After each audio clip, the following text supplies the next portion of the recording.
Mais tout d'abord, permettez-moi rapidement de vous présenter notre entreprise, donc Polyplus. Comme l'a dit Isabelle, Polyplus est une entreprise française de biotechnologie qui a été fondée en 2001 et qui développe historiquement des solutions de transfection.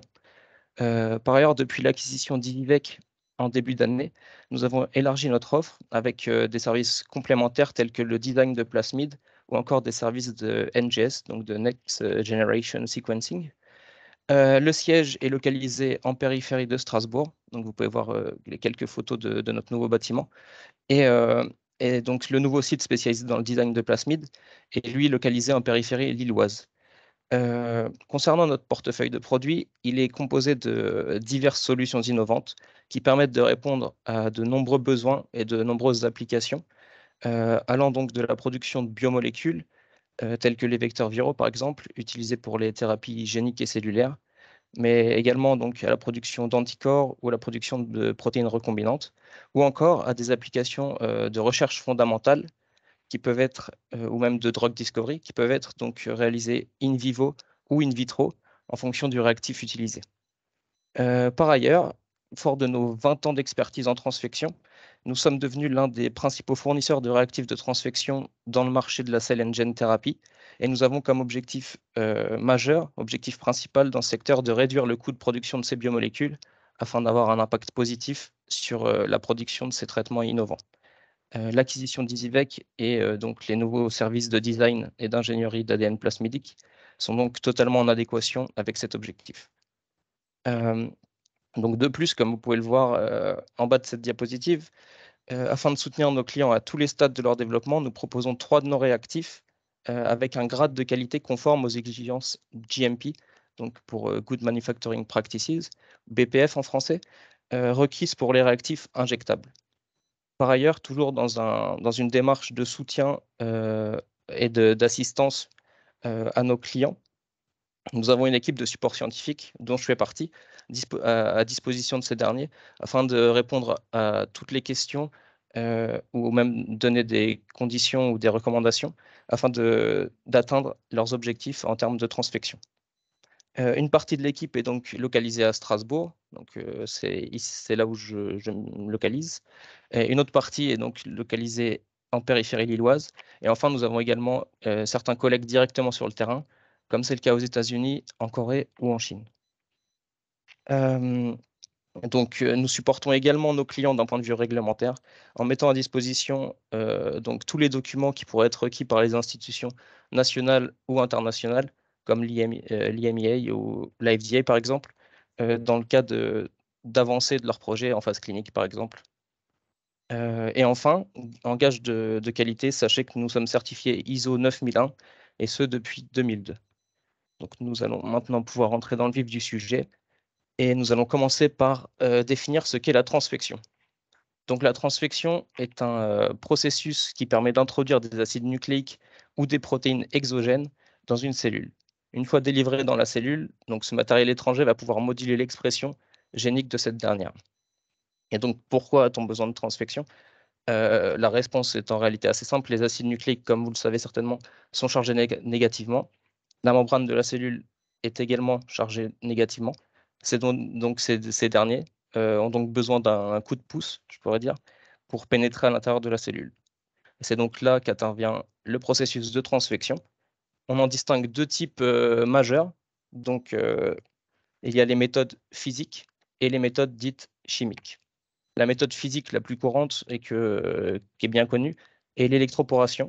Celle-ci peut d'ailleurs constituer un moyen très efficace de transfecter les cellules.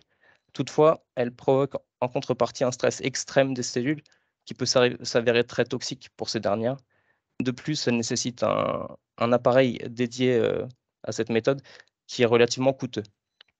D'autre part, donc, la méthode chimique consiste, elle, en l'utilisation d'un réactif chimique qui va être chargé positivement et qui va donc pouvoir se complexer avec l'acide nucléique et permettre l'entrée à ce dernier dans la cellule et donc ensuite le libérer dans le cytoplasme de cette dernière. Cette méthode a l'avantage d'être assez simple à mettre en place, rapide et beaucoup plus abordable. Je vais juste mettre mon pointeur, j'ai oublié. Nathan, Oui. excuse-moi. Nous avons une personne qui ne voit pas les diapos. Est-ce que d'autres personnes ont le même problème? Est-ce que vous pourriez indiquer dans le chat? Donc, vous voyez bien, d'autres personnes voient bien. Il y a peut-être... OK. Donc, il faut qu'on voit ça avec plus précisément avec la personne. Donc, a priori, les autres personnes voient bien. Donc, Nathan, je t'invite à continuer. Et je vais voir avec Très bien. Priscilla. Du coup. Merci. OK. Merci pour ton intervention. Euh, donc, pour en revenir donc, à la méthode chimique, on l'a représentée sur ce schéma, comme vous pouvez voir. Donc, avec le rond jaune étant le réactif chimique chargé positivement. Et ici, on a utilisé un ADN plasmidique en guise d'exemple pour l'acide nucléique. Donc, on va d'abord les mettre en solution tous les deux et mélanger.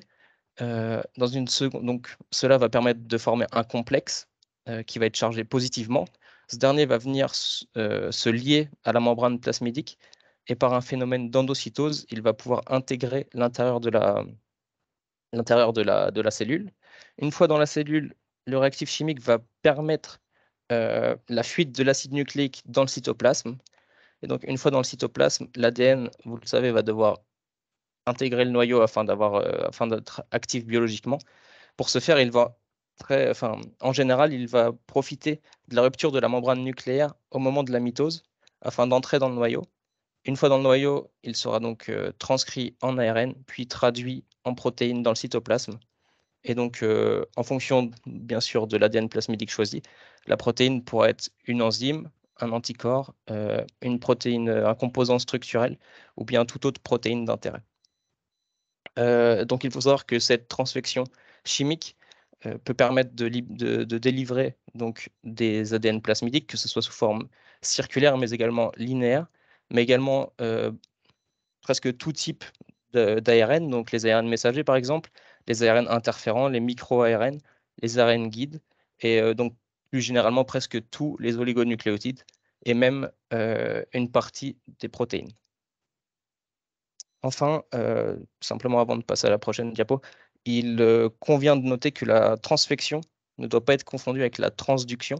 Donc la transduction est-elle le processus d'introduire du matériel génétique dans une cellule en utilisant un virus ou un vecteur viral. Donc maintenant qu'on a défini ce qu'est la transfection, il semble assez clair que cette dernière a un rôle assez essentiel donc dans la recherche en biologie. En effet, la transfection va pouvoir permettre d'exprimer des gènes dans une cellule via l'introduction d'un gène absent ou via la surexpression d'une protéine. Euh, Elle peut également permettre de moduler, voire d'éteindre l'expression d'un gène en transfectant donc des ARN interférents ou bien en délivrant dans une cellule la technologie CRISPR. Donc ces deux méthodes peuvent, comme je l'ai dit précédemment, être réalisées in vitro ou in vivo en fonction du réactif qu'on va utiliser. Et par ailleurs, donc, la transfection est également de plus en plus utilisée pour la production de produits biologiques. Donc, c'est le cas par exemple pour les protéines recombinantes ou les anticorps, ou encore donc les vecteurs viraux ou les virus. On parle alors de bioproduction. Donc, intéressons-nous maintenant à l'une des deux stars du jour, si je puis dire, donc Jet Optimus. Donc Jet Optimus est un est un polymère cationique qui constitue notre réactif de choix pour la transfection d'ADN plasmidique dans des cellules adhérentes de mammifères en particulier. Donc ce dernier a été développé spécifiquement afin d'atteindre vraiment une efficacité de transfection élevée dans les cellules difficiles à transfecter, ce qui lui permet également d'être très efficace dans les cellules plus faciles à transfecter. Donc je vais vous montrer quelques résultats que l'on a obtenus. Donc, vous pouvez voir ici l'efficacité de transfection qu'on a obtenue en interne dans des lignées cellulaires, donc les LA, les MCF10A, les EPG2, ainsi que donc, dans des lignées Véro. Donc, pour ce faire, pour mesurer l'efficacité de transfection, nous avons transfecté un plasmide codant pour la GFP, et ensuite nous avons mesuré le nombre de cellules exprimant cette GFP sur le nombre de cellules totales. Donc, vous pouvez retrouver en jaune l'efficacité de transfection obtenue avec Jet Optimus, puis avec deux autres réactifs concurrents en gris plus ou moins foncé. Donc on remarque ici que l'efficacité obtenue avec JetOptimus est supérieure à ces deux concurrents, et ce, dans les différentes lignées cellulaires. On a ensuite donc voulu tester l'efficacité de JetOptimus dans des cellules primaires. Donc ici, vous pouvez voir par exemple les UVEC ou encore les CPRE2, qui sont en réalité des fibroblastes primaires humains. Et donc on remarque à nouveau que JetOptimus permet une meilleure efficacité de transfection que ses concurrents directs. Et enfin, on a même testé donc, dans des cellules souches, donc ici des cellules souches mésenchymateuses humaines. Et on peut voir à nouveau que JetOptimus donne des résultats assez convaincants, ou du moins encourageants, avec presque 30% d'efficacité de transfection dans ce type de cellules, donc ce qui est assez intéressant. Ensuite, donc on a également voulu tester JetOptimus sur des lignées cellulaires neuronales, donc en l'occurrence les neuro 2A, qu'on peut retrouver à gauche. On peut voir donc l'image de microscopie où l'efficacité y est très bonne, avec un grand nombre de cellules exprimant la GFP. Et ce qui est particulièrement intéressant, c'est qu'un de nos clients, euh, donc Oya Ari Uyar, de l'Université technique de Gebze en Turquie, nous a confirmer nos résultats dans deux autres types de lignées cellulaires, donc les MHIPO-E14, qui sont des cellules de l'hippocampe embryonnaire de souris, ou encore dans les MHIPOA212, qui sont des cellules de l'hypothalamus de souris adultes. Et donc, on peut également voir des résultats très intéressants dans ces deux types cellulaires obtenus par ce client. Ce qui, on le verra par la suite, nous a donné quelques idées, si je puis dire. Mais pour le moment, passons à notre deuxième star du jour, donc Jet Messenger. Jet Messenger est lui un réactif de transfection cationique composé de lipides et donc dédié également à la transfection, enfin pas également, au contraire plutôt, à la transfection d'ARN messager in vitro. Donc comme on peut le voir sur ce schéma, l'ARN messager n'a pas besoin d'atteindre le noyau pour être biologiquement actif, ce qui rend donc cette approche particulièrement intéressante dans les cellules difficiles à transfecter. Également, ou plutôt de plus, contrairement à Jet Optimus. Jet Messenger est très efficace pour la transfection de cellules adhérentes, mais également pour la transfection de cellules en suspension. Donc, comme vous pouvez le voir, on a également réalisé des tests donc, de transfection comparant donc, la transfection d'ARN messager avec Jet Messenger à la transfection d'ADN avec donc, la lipofectamine 2000. Et donc, les résultats que vous pouvez voir illustrent assez bien ce que je disais sur la diapositive d'avant, où l'ARN messager, l'approche de transfection ARN messager, permet d'obtenir des résultats vraiment très convaincants dans des types cellulaires normalement connus pour être très difficiles à transfecter et cultivés en suspension. C'est par exemple le cas des THP1, qui est donc une lignée cellulaire de monocytes humains, ou encore le cas des JUR4, qui est une lignée immortalisée de lymphocytes TCD4+ humains, où on atteint une efficacité de transfection supérieure à 50% avec Jet Messenger. On peut également voir donc, dans des fibroblastes primaires ou encore dans des cellules souches embryonnaires de souris que les résultats sont également vraiment très intéressants avec Jet Messenger et l'ARN messager. Donc après ça, on a également voulu montrer que l'approche ARN était donc plus efficace que l'approche ADN dans les cellules difficiles à transfecter, mais que notre réactif est également meilleur que son réactif compétiteur direct, donc la lipofectamine Messenger Max. On peut voir donc dans la lignée cellulaire, les CACO2, que les deux réactifs donnent une efficacité assez semblable. Cependant, donc, dans les JUR4 et les THP1, Jet Messenger surpasse son concurrent direct. Et dans les K562, qui est donc une lignée, de lymphoblast, on peut voir que Jet Messenger surclasse assez nettement son concurrent direct, et c'est également le cas dans les cellules UVEC. Donc sans transition, j'aimerais maintenant attirer votre attention sur la transfection de cellules souches. En effet, nous savons que bon nombre de nos clients, et même des chercheurs en général, travaillent avec des cellules souches, et nous avons donc décidé d'optimiser le protocole de Jet Optimus afin de donner donc des réponses à ces clients pour la transfection d'ADN plasmidique dans ce type cellulaire. Veuillez noter que ces protocoles sont disponibles depuis votre espace client sur notre site internet. Donc n'hésitez pas à aller y jeter un coup d'œil si cela vous intéresse. Et, euh, et bien sûr, peut-être qu'après les résultats que je vais vous montrer, vous serez plus intéressé à aller y jeter un coup d'œil. Euh, donc tout d'abord, intéressons-nous aux cellules souches mésenchymateuses humaines. Donc, en effet, je vous ai déjà présenté il y a quelques minutes des résultats qu'on avait obtenus avec JetOptimus dans ce même type de cellules. Euh, et donc, avec le protocole standard, on obtenait à peu près 30% d'efficacité de transfection. Ici, donc en ayant développé un protocole optimisé pour JetOptimus sur ce type de cellules, on obtient presque 55% d'efficacité de transfection dans ces cellules souches mésenchymateuses, ce qui correspond presque au double de l'efficacité que l'on a obtenue avec son concurrent l'hypofectamine STEM, qui est un réactif entièrement dédié à la transfection de cellules souches. Donc c'est assez remarquable. Ensuite, on a également voulu donc, travailler et développer un protocole spécifique pour les cellules souches embryonnaires de souris.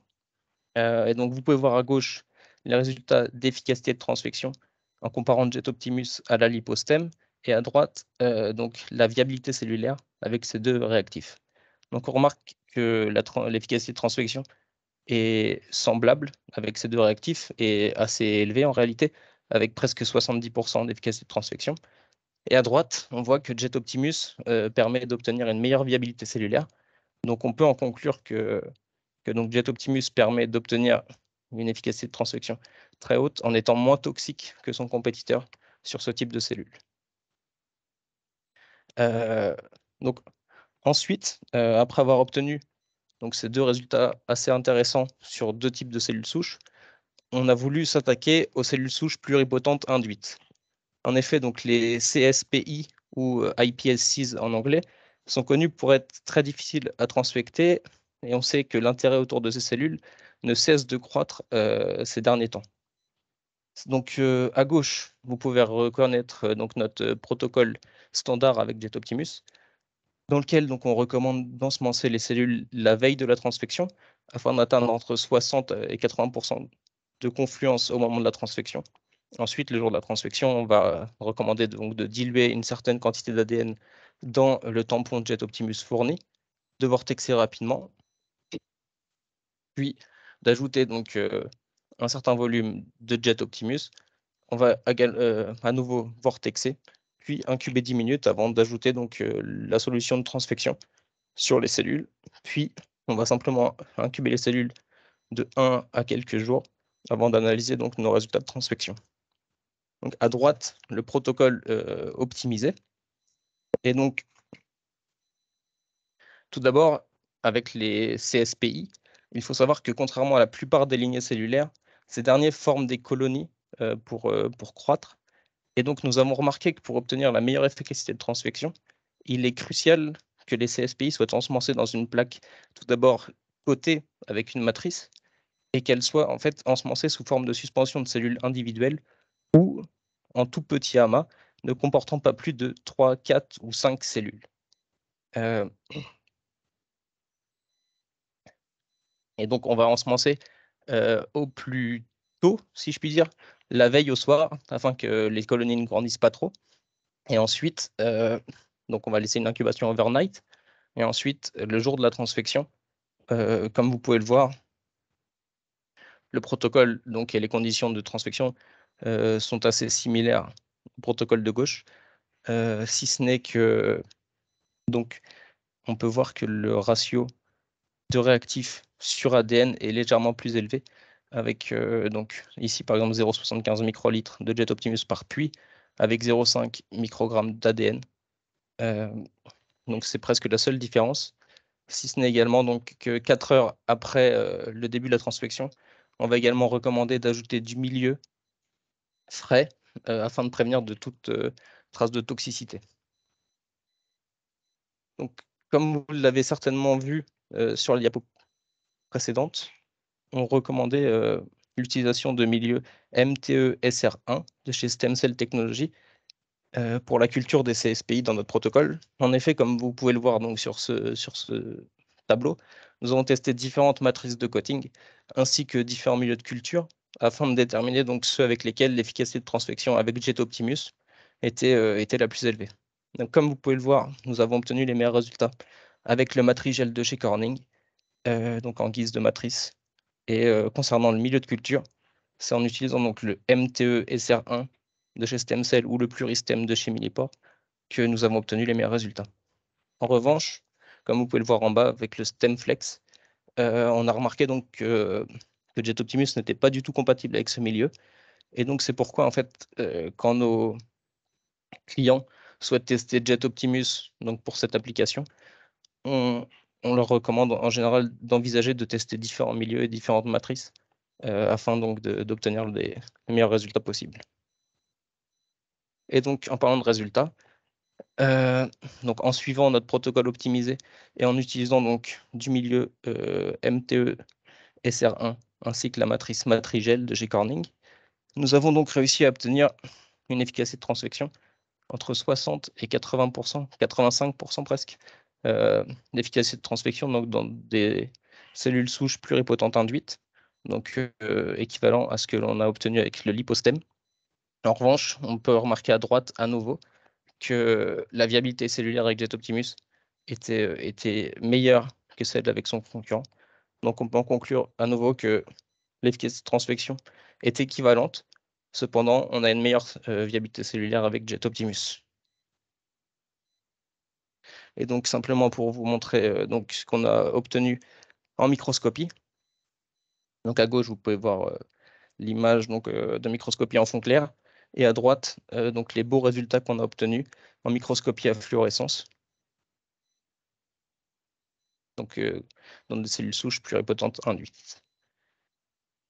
Et donc avant de conclure sur cette partie dédiée aux cellules souches, je voulais simplement vous montrer l'efficacité de transfection qu'on peut également obtenir avec JetMessenger sur ce type de cellules, donc avec de l'ARN messager. À gauche, on retrouve donc des cellules souches mésenchymateuses humaines. Et donc, on peut voir une efficacité vraiment très élevée, atteignant presque les 90% de cellules transfectées par la GFP. Donc, ce qui est quand même assez remarquable. Et à droite, donc les résultats que l'on a obtenus dans des cellules souches embryonnaires de souris. Donc, une efficacité de transfection entre 55 et 60%. Donc, ce qui est en réalité presque équivalent à ce que l'on a obtenu avec JetOptimus une fois que l'on a optimisé notre protocole. Donc, passons maintenant à un autre type de cellules connues pour être très compliquées à transfecter, à savoir les cellules neuronales. Et donc, comme je vous le disais tout à l'heure, suite aux résultats encourageants que l'on a obtenus dans les Neuro 2A, ainsi que les différents résultats que certains clients nous ont rapportés, on a voulu mettre au point un protocole optimisé afin donc de fournir une solution intéressante à nos clients souhaitant transfecter des neurones, mais également des neurones primaires. Donc voici ici le protocole qu'on a mis au point, qui est comme donc à l'instar des protocoles pour cellules souches et pour CSPI disponibles dans votre espace client sur notre site internet. Donc à gauche, à nouveau, le protocole standard de JetOptimus, et à droite, le protocole optimisé pour la transfection de neurones. Donc en termes de conditions de transfection, vous pouvez voir que nous recommandons l'utilisation ici de OptiMEM en guise de tampon pour diluer votre ADN. Nous recommandons également donc de diminuer la quantité d'ADN et la quantité de réactifs par puits. Et enfin, ce qu'on peut voir également, c'est que comme pour les CSPI, nous recommandons d'ajouter du milieu frais après 4 heures de transfection afin de prévenir de toute toxicité. Un point qui n'est pas visible ici, car c'est en amont ce protocole, et qui est pourtant crucial, c'est donc de s'assurer que le réseau de neurites est correctement développé au moment de la transfection. Donc pour ce faire, on recommande de coter vos pluies avec une matrice. Cette matrice va être en réalité dépendante du type de neurone avec lequel on travaille. Donc tout ceci est bien détaillé dans le protocole, mais pour vous donner un exemple, pour des cellules neuronales du cortex ou de l'hippocampe, on va recommander d'utiliser de la poly-D-lysine, alors que pour des dopaneurones, par exemple, on va recommander d'utiliser de la poly-L-ornithine avec de la laminine. Ensuite, donc, on va laisser les neurones croître pendant quelques jours.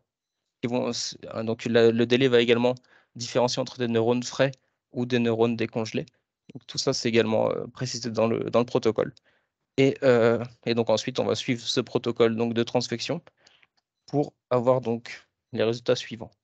Donc d'abord, je vous présente des résultats de transfection obtenus dans des astrocytes humains primaires. On peut voir à gauche donc le Jet Optimus comparé à la lipofectamine 2000. Donc en effet, les astrocytes ne sont pas des cellules neuronales, mais des cellules gliales, mais qui sont toutefois quand même assez plutôt connues pour être assez difficiles à transfecter.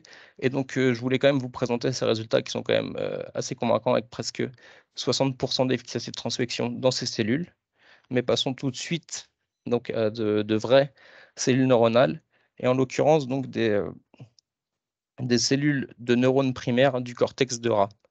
Donc à gauche, vous pouvez voir les résultats que l'on a obtenus après transfection de GFP avec Jet Optimus, avec l'ADN codant pour AGFP, et à droite, les résultats obtenus avec la lipofectamine 2000. Donc ce qu'on peut voir assez facilement, c'est que plus de cellules sont transfectées avec Jet Optimus, donc environ 20% des neurones ont pu être transfectés, et donc que la fluorescence est plus importante à gauche qu'à droite, ce qui nous permet de bien distinguer le corps cellulaire et les axones des différents neurones transfectés. Donc dans cet exemple, il faut savoir qu'il s'agit de neurones décongelés, et donc nous avons ensuite voulu tester notre réactif de transfection sur des neurones frais qui sont connus pour être plus difficiles encore à transfecter. Donc on peut voir ici les images de microscopie à fluorescence réalisées sur, donc sur des neurones frais. À gauche, donc des neurones frais, donc c'est toujours, je n'ai pas précisé, le type de neurones, donc c'est des neurones frais, donc primaires du cortex de souris. Donc à gauche, les cellules ne sont pas transfectées. Vous pouvez voir donc les noyaux colorés au bleu de Hoecht et les cellules viables colorées en rouge grâce au cell trace. Et à droite, donc des images après transfection avec Jet Optimus. Et donc on peut voir en vert les quelques neurones exprimant la GFP. Donc bien sûr, sur le nombre de cellules viables, c'est des résultats assez comment dire ça? Il n'y a pas un grand nombre de neurones transfectés, mais en réalité, c'est presque un exploit, étant donné que ce type neuronal ne se divise pas du tout. Et donc, c'est très compliqué pour que l'ADN intègre le noyau, puis exprime, exprime donc la protéine pour laquelle il code. Donc on était en réalité très, très fiers de pouvoir quand même transfecter certaines cellules de ce type neuronal. Et donc, simplement pour vous faire un petit résumé des différents résultats que l'on a obtenus avec Jet Optimus et donc son protocole optimisé pour les neurones, on peut voir donc environ 60% d'efficacité dans les astrocytes primaires, environ 20% d'efficacité donc dans des neurones décongelés. Donc, il s'agit des neurones du cortex de rat ou des neurones de l'hippocampe de rat. En revanche, comme on vient de le voir, c'est plus compliqué de transfecter donc, les neurones frais. Et on a également donc réalisé des expérimentations dans des neurones. On a réussi donc les neurones, simplement pour définir pour les gens qui ne sauraient peut-être pas ce que c'est, ce sont des neurones dopaminergiques dérivés de cellules souches pluripotentes induites. Et donc dans ces cellules, on a obtenu près de 3% d'efficacité de transfection.